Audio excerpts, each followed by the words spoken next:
کیا موجودہ حکومت چند دنوں کی مہمان ہے؟ دوستو، پاکستان مسلم لیگ نون کی حکومت ایک مضبوط شیلٹر میں خود کو محفوظ سمجھ رہی تھی، لیکن اب آہستہ آہستہ اس کے لیے پریشر بڑھتا دکھائی دے رہا ہے۔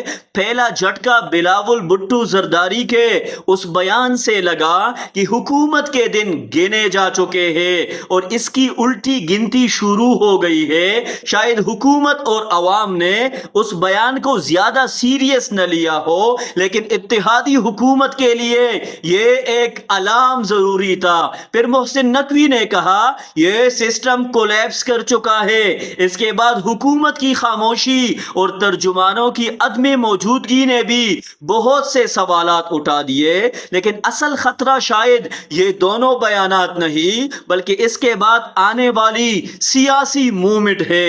اصل ٹینشن یہ ہے کہ پاکستان تحریک انصاف کی لانگ مارچ مولانا فضل الرحمان کی سرپرستی میں ہونے جا رہی ہے، یعنی وہی ٹیکٹکس جو موجودہ حکومت نے خان کی حکومت گرانے کے لیے استعمال کی تھی، اب پی ٹی آئی وہی ٹیکٹکس موجودہ حکومت کے خلاف استعمال کرنے کی بھرپور کوشش کر رہی ہے۔ اگر پی ٹی آئی اور جے یو آئی ایف کے درمیان کوئی ریٹن ایگریمنٹ ہو جاتا ہے جس میں مشترکہ ٹارگٹس طے ہو اور دونوں اس وقت تک ساتھ چلنے پر متفق ہو جب تک وہ اہداف حاصل نہیں ہوتے، تو یہ حکومت کے لیے واقعی بڑا چیلنج بن سکتا ہے، کیونکہ پیپل پارٹی کئی بار پی ٹی آئی کی طرف ہاتھ بڑھا چکی ہے مگر پی ٹی آئی نے انکار کیا۔